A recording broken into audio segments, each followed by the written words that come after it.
Welcome back to Crypt and Grit. I am Axion. I'm Sin. And we are continuing and probably finishing up our discussion of Dracula by Bram Stoker as we play Castlevania Circle of the Moon.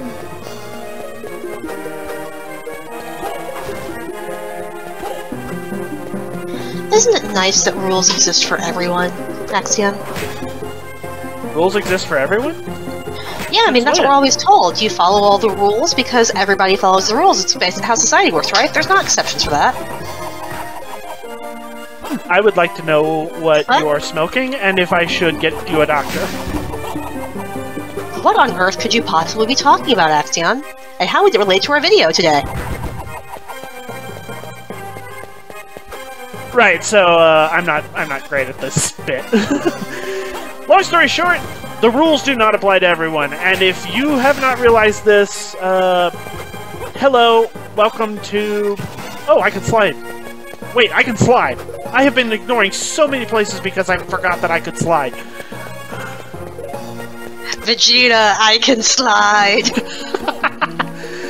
No, what we are talking today is about how, for people with the certain amount of influence, position of power, or money, the rules don't matter.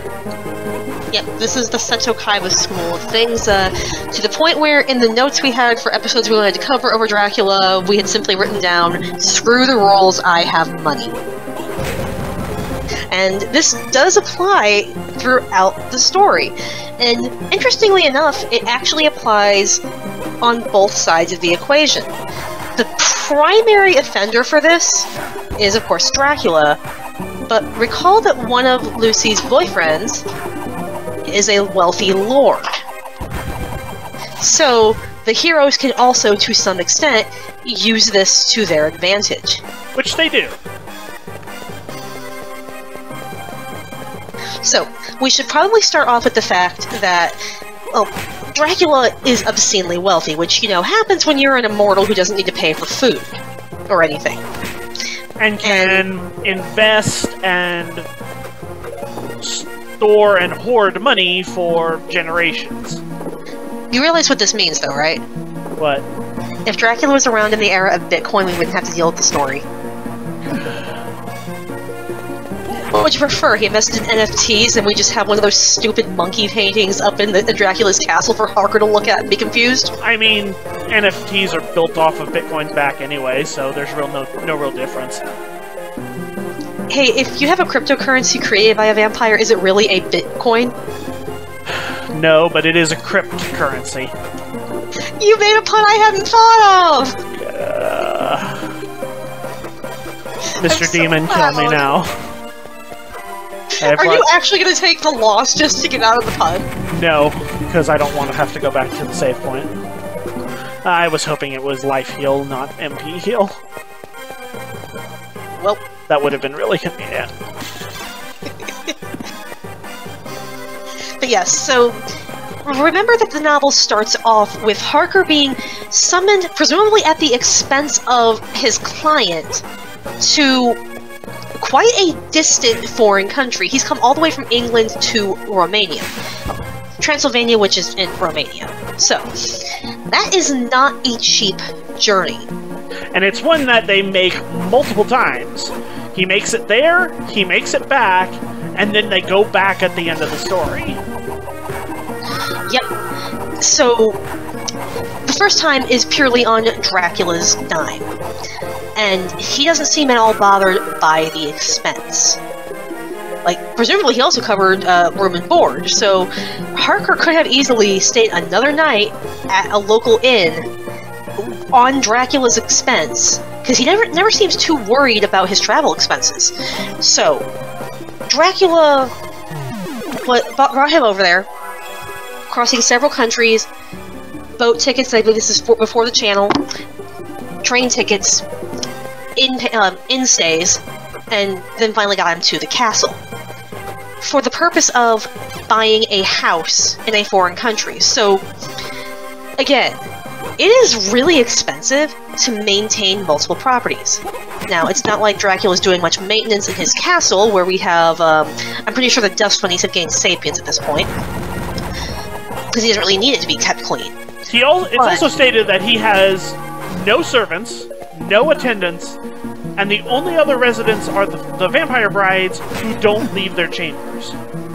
Except maybe to hunt, but it's also implied that they don't even do that. Dracula brings them prey. Yeah. He has a big old castle that he's maintaining and wants now to buy another property in London. But, as we discover, he doesn't buy just one. We just know the one from Harker until we're trying to narrow him down, and we have traced him to another property as well. So, it's, again, he's maintaining three homes now, at least, plus all of the crypts and such, and paying for, like, space in a graveyard could also be quite an expense. Every millennial is screaming. Yeah. So, granted, we also know that he has no intention of actually paying for Harker's return trip, because Harker's return trip is going to be an intestinal tract. You're welcome for that. I hate these things. The swords are annoying and they deal so much damage. But yeah, like, the fact that we're introduced to this guy who has taken the time and effort to invest this much money for the purpose of getting to a quite distant place where he's buying multiple properties that he can just bounce between when suspicion comes his way, he's not worried about the cost. And obviously he's planning on doing some pretty shady things, which is, again, why we're looking at this from the I'm too rich to follow the rules angle. So, yeah, we can already see how this is being used against our heroes. But as mentioned before, our heroes have an Arthur.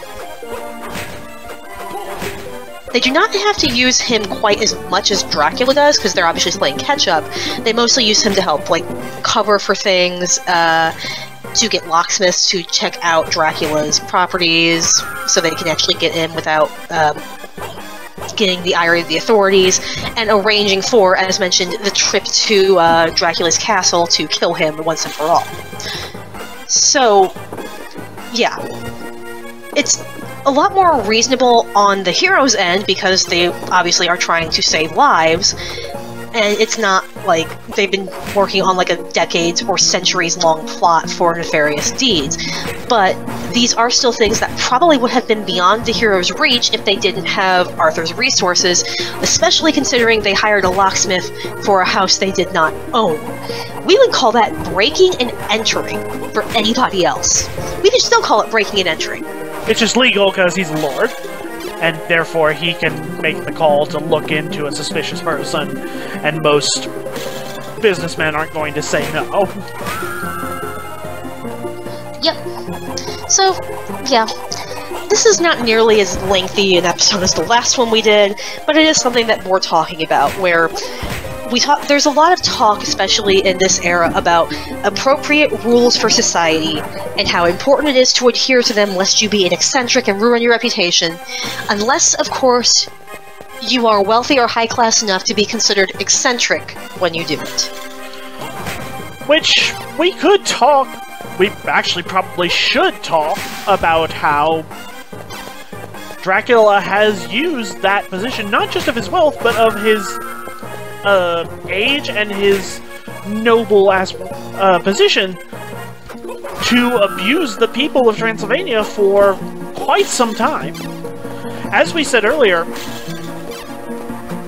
Dracula has all this wealth. Where did it come from? It came from the people of Transylvania.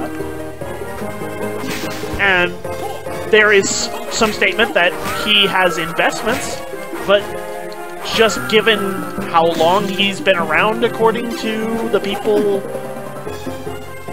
the limited information we get from people in Transylvania that Harker interacts with, he's been alive, well, undead, since well before those things were commonplace. So he hasn't been doing that all of his existence. He can't have. He's too old. May I offer an alternate source of his wealth? Go ahead. He invested it in the blood bank. I am upset. Why are you surprised by this? I'm not. I didn't say I was surprised, just that I was upset. I really hope I find a save room pretty soon. Please be a save room. Yes! Right. So yeah, I don't really think there's much else to say here. That is an excellent place to end it. As I said last episode, we'll get back to Castlevania soon enough. Can I just point out that immediately after I made a pun, you found a place of safety, which means my puns are your good luck charm. That is not how that works. How do you know? That you can't prove luck. That is not how that works. Also, luck is an intangible concept. Luck is a stat, and I have 290 in it. I didn't need your That means pun. I have to make 289 more puns. No.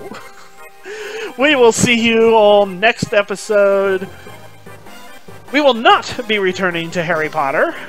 We will be stepping into the Christmas spirit with something a little jolly, but still a little spooky. See y'all next time. You mean a Black Friday sale? No.